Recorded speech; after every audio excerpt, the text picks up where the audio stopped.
क्या आपने कभी महसूस किया है कि आप एक कमरे में बैठे हैं, आप कुछ बोल रहे हैं, लेकिन कोई सुन नहीं रहा? आपकी आवाज, आपके विचार, आपकी मौजूदगी, सब कुछ हवा में गायब हो जाता है। वहीं दूसरी तरफ एक और इंसान आता है। वह कुछ खास नहीं करता, न जोर से चिल्लाता है, लेकिन सबकी गर्दन उसकी तरफ मुड़ जाती है। वह जो कहता है पत्थर की लकीर बन जाता है, और आप जो कहते हैं वो सिर्फ एक सुझाव बनकर रह जाता है। फर्क क्या है? किस्मत? नहीं। पैसा? बिल्कुल नहीं। मैं बात कर रहा हूं ऑरा की, आपकी ऊर्जा की, आपकी साइकोलॉजी की। सच्चाई कड़वी है और इसे निगलना मुश्किल है। हमें बचपन से झूठ सिखाया गया है। हमें सिखाया गया है कि अच्छे बनो, झुको, सबकी बात मानो, तो दुनिया तुम्हें सम्मान देगी। यह सदी का सबसे बड़ा झूठ है। इतिहास गवाह है, दुनिया अच्छे लोगों को सम्मान नहीं देती, दुनिया ताकतवर लोगों को सम्मान देती है। शरीफ आदमी को कुचल दिया जाता है और चालाक आदमी राज करता है। आज की यह वीडियो कोई मोटिवेशनल भाषण नहीं है, यह एक सर्जरी है। हम आपके दिमाग से उस कमजोर इंसान को काट कर निकालने वाले हैं जो आपको पीछे खींच रहा है। हम बात करेंगे पावर डायनेमिक्स की, डार्क साइकोलॉजी की और उस एटीट्यूड की जिसे सदियों पहले चाणक्य और माकियावेली जैसे विद्वान समझते थे। अगले 20 मिनट में आप एक शिकार से शिकारी बनने वाले हैं। ध्यान से सुनना, क्योंकि जो मैं बताने जा रहा हूं वो स्कूल या कॉलेज में नहीं सिखाया जाता। भाग 1, गुलामी की जंजीरें, द कंडीशनिंग। सबसे पहले यह समझो कि तुम कमजोर क्यों हो। तुम कमजोर पैदा नहीं हुए थे। जब एक शेर का बच्चा पैदा होता है तो उसे यह नहीं पता होता कि उसे राजा बनना है। उसे जंगल के नियम सिखाते हैं कि अगर वह नहीं लड़ा तो वह मारा जाएगा। लेकिन इंसानी समाज में उल्टा होता है। जैसे ही आप थोड़े बड़े होते हैं, आपको कंडीशन किया जाता है। तेज मत बोलो, बड़ों के सामने जुबान मत लड़ाओ, झुक कर रहो, एडजस्ट करना सीखो। यह शब्द सुन सुनकर आपके अंदर का शेर सो गया और एक पालतू जानवर जाग गया। आप ऑफिस में एक्स्ट्रा काम करते हैं ताकि बॉस खुश हो जाए। आप दोस्तों की बेइज्जती सह लेते हैं ताकि दोस्ती ना टूटे। आप उस लड़की के मैसेज का तुरंत रिप्लाई करते हैं जो आपको इग्नोर करती है। क्यों? क्योंकि आपको लगता है कि अगर आप ना कहेंगे तो आप बुरे बन जाएंगे। आप वैलिडेशन के भिखारी बन गए हैं। माकियावेली ने कहा था, प्यार किए जाने से बेहतर है डरा हुआ होना। इसका मतलब यह नहीं कि आप गुंडे बन जाएं। इसका मतलब है कि लोग आपका सम्मान करें, भले ही वो आपको पसंद ना करें। जब आप हर किसी को खुश करने की कोशिश करते हैं तो आप किसी के लिए भी खास नहीं रहते। आप अवेलेबल बन जाते हैं और जो चीज बाजार में हर जगह मिलती है उसकी कीमत शून्य होती है। तो पहला नियम, अपनी उपलब्धता, अवेलेबिलिटी को कम करो। लोगों को यह महसूस होने दो कि आपका समय, आपका ध्यान और आपकी ऊर्जा सस्ती नहीं है। उस इंसान को मार दो जो हर वक्त माफी मांगता रहता है। भाग दो। खामोशी का हथियार, द वेपन ऑफ साइलेंस। अब बात करते हैं कि एक राजा, एक लीडर या एक सिग्मा मेल कैसे बात करता है। कमजोर लोग शोर मचाते हैं। उन्हें लगता है कि अगर वो ज्यादा बोलेंगे, तेज बोलेंगे या हर बात पर अपनी राय देंगे तो लोग उन्हें नोटिस करेंगे। यह गलत है। खाली बर्तन ही सबसे ज्यादा शोर करता है। जब आप एक ग्रुप में हो तो ध्यान से देखो, जो इंसान सबसे ज्यादा असुरक्षित होता है वो सबसे ज्यादा बोलता है। वो अपनी कहानियों को बढ़ा चढ़ाकर बताता है। वो हर बात पर हंसता है। वो फिलर वर्ड्स इस्तेमाल करता है, मतलब कि मेरा मतलब है। ये सब कमजोरी के लक्षण हैं। असली ताकत खामोशी में है। एक शिकारी जंगल में शोर नहीं मचाता। वह तब तक शांत रहता है जब तक वार करने का सही वक्त नहीं आता। आज से, अभी से एक प्रयोग करो।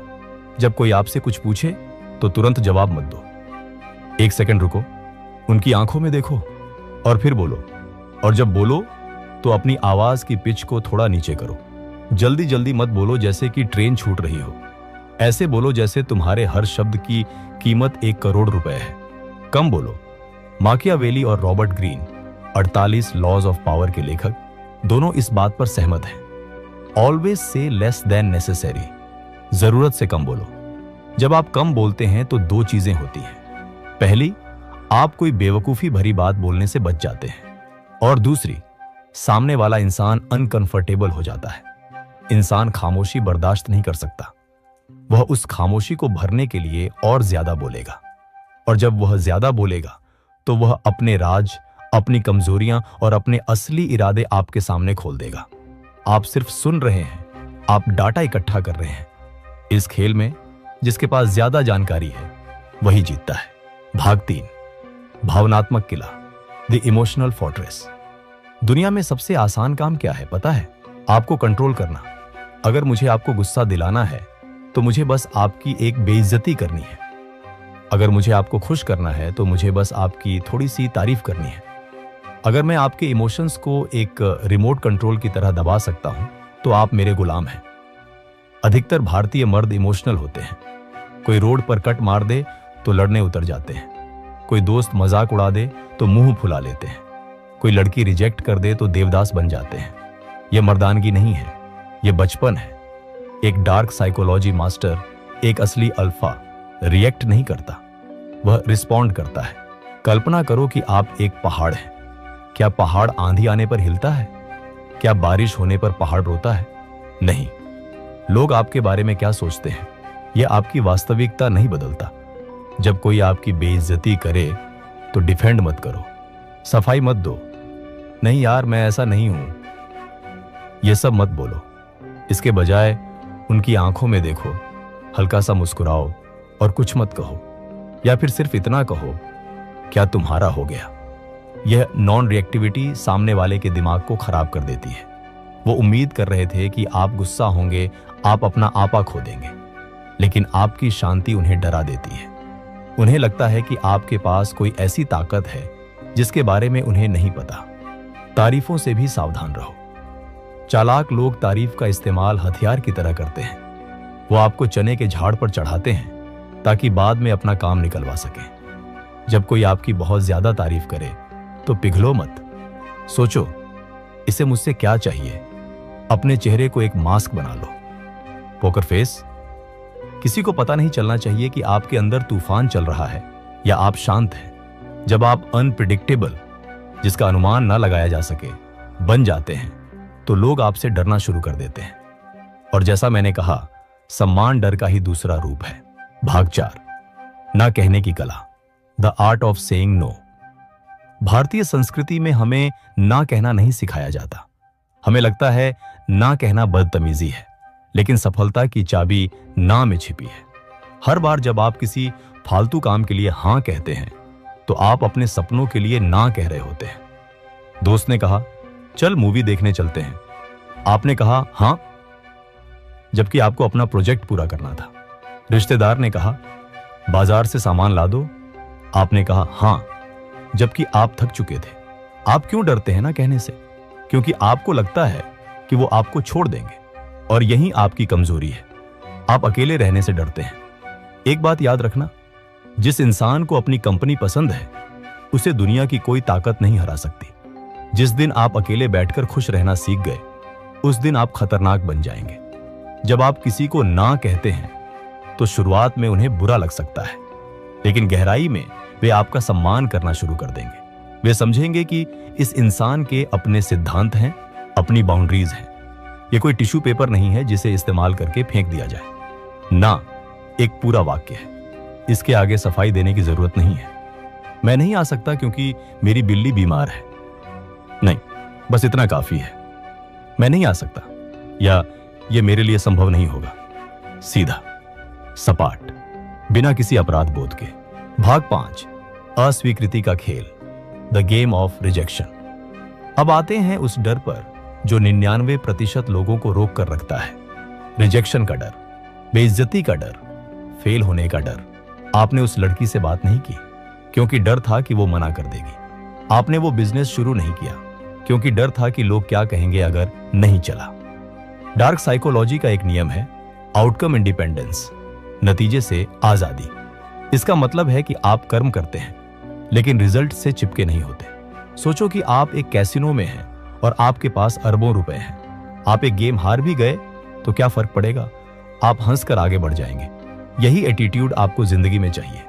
जब कोई आपको रिजेक्ट करता है तो वो आपको रिजेक्ट नहीं कर रहा, वो बस ये बता रहा है कि उसकी पसंद और आपकी वाइब मैच नहीं करती। ये उसकी कमी है, आपकी नहीं। अगर कोई आपको इग्नोर करता है तो उनके पीछे मत भागो। यह सबसे बड़ी गलती है जो लोग करते हैं। उसने मेरा फोन नहीं उठाया, मैं उसे 10 बार और कॉल करूंगा। नहीं, अपनी इज्जत को भीख का कटोरा मत बनाओ। अगर वो 1 कदम पीछे हटते हैं तो तुम 2 कदम पीछे हटो। उन्हें महसूस होने दो कि तुम भी आगे बढ़ गए हो। यह लॉस एवर्शन की साइकोलॉजी है। इंसान को जो चीज आसानी से मिलती है उसकी कद्र नहीं होती, लेकिन जैसे ही उसे लगता है कि वो चीज हाथ से निकल रही है, वह उसे पाने के लिए पागल हो जाता है। तुम्हें वह प्राइज बनना है जिसे लोग जीतना चाहें, और प्राइज कभी जज के पीछे नहीं भागता। जज प्राइज को चुनता है। खुद को जज की कुर्सी से हटाकर प्राइज के पोडियम पर खड़ा करो। भाग 6, शरीर की भाषा, body language of a king. आपकी जुबान झूठ बोल सकती है, लेकिन आपका शरीर सच बोलता है। एक हारे हुए इंसान की पहचान दूर से हो जाती है। कंधे झुके हुए, नजरें जमीन पर, हाथ जेब में, चलते वक्त पैरों को घसीटना। ये सब चिल्ला चिल्ला कर कह रहे हैं, मैं कमजोर हूं, मुझ पर हमला करो। आज से, अभी से अपने चलने का तरीका बदलो। जब आप चलते हैं तो जगह घेर कर चलो। Take up space. सिकुड़ कर मत बैठो। अपनी छाती चौड़ी रखो। नजरें सामने, जमीन पर मत देखो। वहां कोई खजाना नहीं गड़ा है। लोगों की आंखों में देखो। और जब आप किसी से आई कांटेक्ट बनाते हैं तो पहले नजर मत हटाओ। यह एक पावर मूव है। अगर आप पहले नजर हटाते हैं तो आप अवचेतन रूप से मान लेते हैं कि वह आपसे ऊपर है। इसका मतलब घूरना नहीं है। इसका मतलब है अपनी नजर में स्थिरता रखना। जब तक बात खत्म ना हो या वो नजर ना हटा ले, आप टिके रहो। चलने की गति, स्पीड। जो लोग हमेशा हड़बड़ी में तेज चलते हैं वो दिखाते हैं कि उनके पास समय नहीं है और वो तनाव में है। एक राजा धीरे चलता है, आराम से, क्योंकि उसे पता है कि दुनिया उसके लिए रुकेगी। अपनी चाल में एक ठहराव लाओ। हाथों का इस्तेमाल। बात करते समय अपने हाथों को खुला रखो। हथेलियां दिखाना विश्वास और ईमानदारी की निशानी है, लेकिन यह भी दिखाता है कि आप डरे हुए नहीं हैं। अपने हाथों को मत छिपाओ। अपने चेहरे को मत छुओ।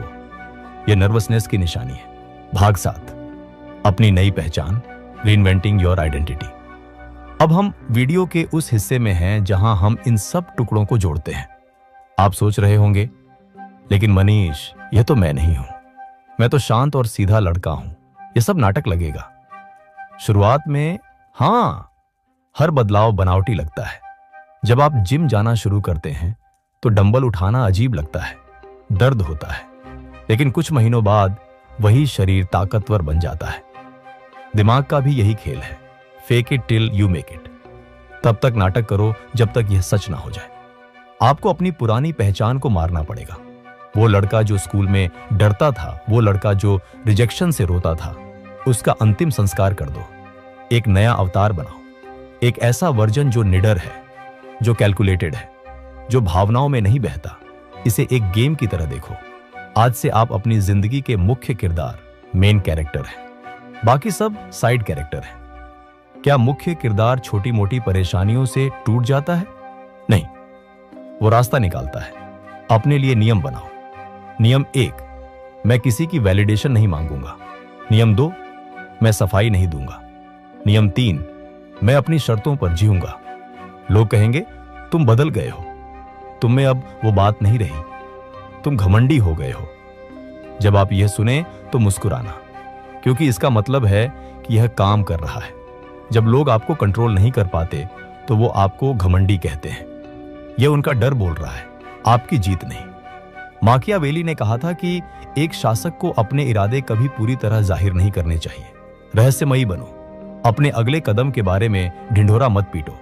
मैं ये करने वाला हूं, मैं वो करने वाला हूं। यह सब बंद करो, बस करके दिखाओ। नतीजे शोर मचाएंगे। याद रखना, यह रास्ता आसान नहीं है। भीड़ के साथ चलना आसान है। भेड़ें झुंड में चलती हैं, शेर अकेला चलता है, और अकेले चलने की कीमत चुकानी पड़ती है।